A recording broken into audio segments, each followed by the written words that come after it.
Hi everyone and welcome back to Bobble Pod. We hope you enjoyed the last episode. Might have gone on a bit of a tangent there talking about Meta and going into the world of Elon Musk and Twitter, but it kind of gives you a flavor of the podcasts that we're running. This episode is going to be more focused on almost like a two-part series. First part, mainly talking about Google and SEO, and then the second episode will go and deep dive into PPC. But as always, like, subscribe. If you're on YouTube, click on the subscribe button, the bell notification button. I can't promise any rewards or stuff for it, but it's just been nice to know that you're liking and subscribing and listening to our podcast. So in this episode, I just want to start talking about what is the future of Google and what does it actually mean. I was at a event in Manchester at the Etihad. Sorry. Yeah, I'm a Liverpool fan, so we can get away with it. My producer's looking at me now thinking, come on, Manny, you got to get away. You got to be a bit more calm. If we could pan to him, it'd be absolutely hilarious. You're fine. Continue as you are. It's fine. So Josh was there, who's behind the camera. I actually did do that joke inside the Etihad. There was like a couple empty seats. We had 78 people there, but some people wanted to stand, and I feel like some people didn't want to sit. But it was a good turnout. But to get back to why I was there, we were exhibiting at the Marketing Showcase in Manchester, and we're going to be doing a few this year. And the topic I was talking about was the future of Google in a digital age, which went down really, really well. The full talk is actually on our YouTube at Bobble Digital if you want to listen to it. And if you've not attended a Marketing Showcase event, not that I'm plugging them, do attend. A lot of people attend there. There's a lot of stands. There's a lot of companies out there from a tech point of view, as well as companies like us at marketing point of view. Some great seminars that are there, which is really good. I was there, unfortunate to also have, Claire from Trio, one of the ex-hosts of Bobble Pod. She was talking about improving your conversion rate on your website. So very useful topics. And it's a good one because it made me deep dive more into Google, because at that talk, I only really had like 20 minutes, but I got a little bit more time on the podcast. I can deep dive into a few more conversations, and I'm going to split it up into two. First one, really give a viewpoint on what is, the state of Google and SEO. And then on the other one, talk a bit more about, the future of PPC, which are the two key services we offer at Bobble Pod. Callum's looking at me because prior to this, things were said about Google in terms of my personal view, which I won't be sharing to too much detail. I love how he's laughing. I just like getting a reaction out of him. But one quote I have, and I've said this in previous podcasts, is Google is a mountain. Can't be moved, but it can be climbed. And there's two ways to do that. You either do that through the easy route, which is taking the escalator up to the top of the ski slope, and we call that pay-per-click advertising, PPC. Or you can take the harder route, but it's more rewarding, which is search engine optimization, which is basically you're walking up the mountain, but it takes longer to get to the top. But once you're at the top, you're at the top. There's literally no coming down. Well, eventually you might, if you stop focusing on your SEO services. But that's the principal idea of what the talk was about. But the key thing about what's happening is, I'm going to give some stats right now about Google. In terms of search engine marketing share in 2022, and this data is coming from starcounter.com, is 92% of all search queries conducted across all search engine providers are done through the internet giant Google. In other words, more than 9 out of 10 internet users search for information online do so through Google. That's a lot, right? If you're not basically using Google, you're missing out incredibly. So basically, it's not just how you use Google, and it's how you use its platforms. And the way the platforms have changed is significantly. Just to give you an idea of that, Bing, which is its closest competitor, accounts for 2.96% of search queries globally and market share in 2022. So it's low. It has a monopoly. It is the biggest search engine and the only relevant search engine on the market. After that, you've got YouTube, which is essentially a search engine, and that's owned by Google. And the two work well in tandem, particularly from a paid perspective, which we'll discuss, in terms of how you can maximize channels and revenue points from that perspective. Actually, on YouTube, there was a stat that came out, I believe it was 56% of people that are consuming YouTube content is informational, which is why we do this podcast as a vodcast and upload it to our YouTube channel, because we get views and we get relevant views. And although we might not be as famous as, let's say, Gary Vee or any other podcasts out there, when clients do come to Bobble Digital and they go through our website, they see that not only that we have our bite-sized events, which again is another educational, informative event that we host here in Leeds, they also say, oh, I actually listened to your podcast. I saw your podcast. I actually saw your YouTube and vodcast of Bobble Pod. It's really exciting and interesting. And some of the things you talked about in a couple of episodes we're looking for, the information was there. So, Google is a platform for you to be able to search for anything you want. And now over 9 out of 10 people are using the platform. But if you're looking for topics around, Google, SEO and PPC, it's a platform for us to be able to get directly to you. Directly to you in your homes and get as much information out from us. And that's the whole point of the podcast. I know when Josh and Callum are here, they're like, we learn so much every time you talk.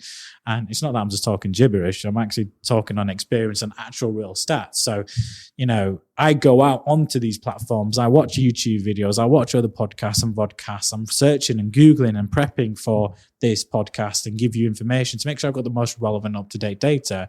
But then I'm giving my personal expertise of being in the industry for over 10 years, of having done that and what that means. But, Google has changed a lot. I laugh because I did have a joke, which I didn't share at Marketing Showcase, which I won't share here because Callum will literally stop the broadcasting.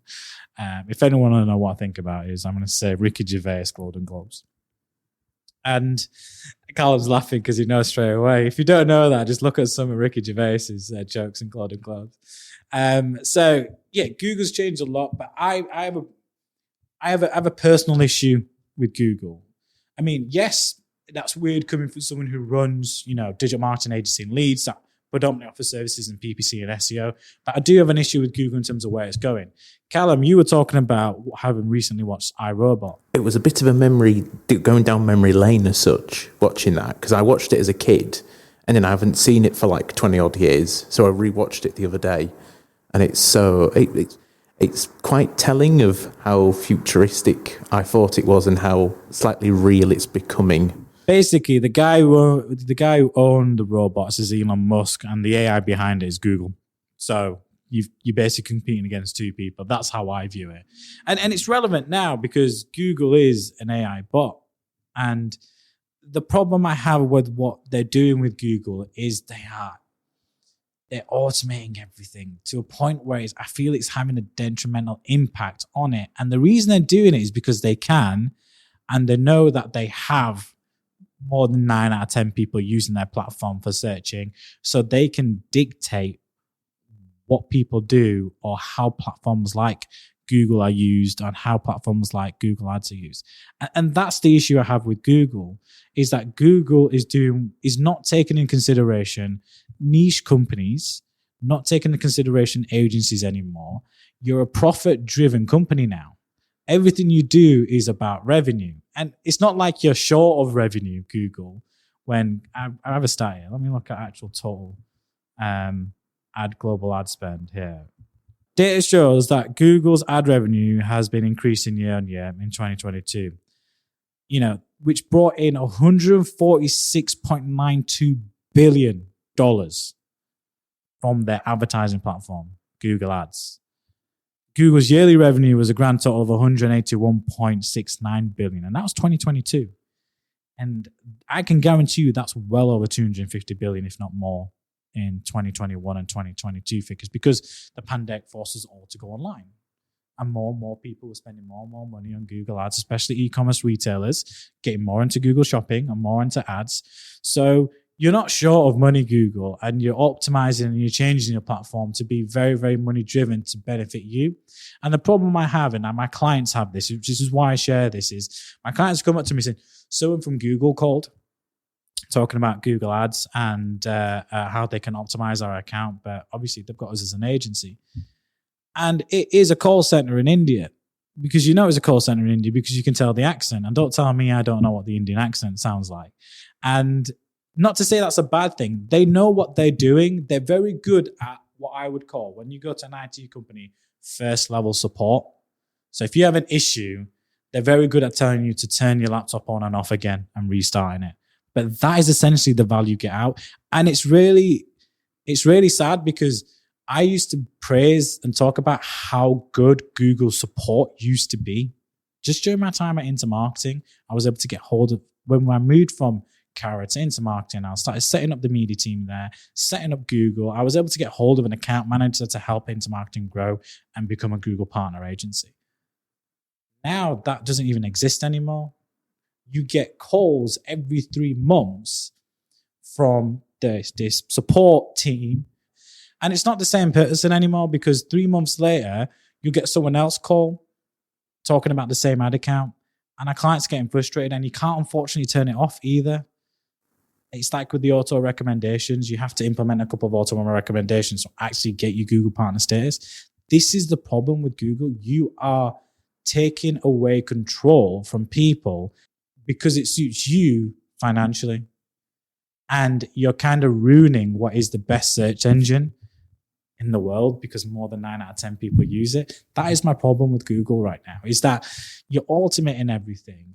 You're oversimplifying it, like getting rid of expanded text ads. There was no need for that, because you want to put in responsive search ads and have more headlines in there, more descriptions there, and have control over which ones. Yes, you can pin certain headlines in there, but you've got 5.6 billion searches a day coming out of Google ads, and 63% of people globally have clicked on a Google ad. So don't tell me your platform's not. And they know this because Google have the stats. So the changes they make I think is profit and money driven, not user focused. And I think they're losing their way. And I've got clients that are getting frustrated with Google and looking at what else can we do. And unfortunately, the only other thing is video, but YouTube, Google own that because it's YouTube.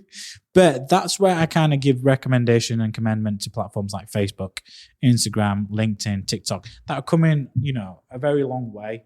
Okay, iOS 14 hasn't been great for a lot of people, but, video is more immersive and more beneficial. But I'm not having a rant at Google, even though it might come across as a rant for the last 5 odd minutes. But Google, please get your act together. I would welcome anyone from Google to come on this podcast as a guest, and I will be more than happy to challenge you on the issues you're doing and tell me that it's not profit driven with the changes you're making on your platform. For you and not, because the people that call you, the changes and implementations that they recommend are so basic. All they're doing is reading the recommendations from within the Google Ads platform. And I'm like, yes, I'm already aware of that. I know that's not relevant because A, the client has no more budget, or B, increasing the budget to that ad group and keyword, which has lower conversions, has zero impact on the client in terms of an ROI, especially if they're an e-commerce platform or they're very return on investment driven, which a lot of people are. And you've got to consider Google is bottom of the funnel. If you've got someone on Google searching for your services, searching for your products, and you're not on that platform, being there at that lower version of their, intent to purchase in that journey, missing out. And that's why I say you've got to be missing out. And why does it work? Some more stats. Google Ads. The average return on investment is 8-1. 8 times a potential return on investment. That's the average stats. The average conversion rate on Google is 4.4%. And it works. Google knows this. We know this. We advocate our clients to be on Google Ads as a platform, which is why in this podcast I'm focusing, obviously, talking about Google, my problems with Google, the benefits of platforms like Google Ads, and next we'll talk about SEO, which, it's more Google's algorithm and AI and elements. But the thing I want to talk about how Google has changed is it's how you're doing your text ads. So if I want anyone to walk away from this podcast and learn something and implement something, there's a great example from Olay, which I showcased in the marketing showcase talk, which was how when someone searched for dark circle under eyes,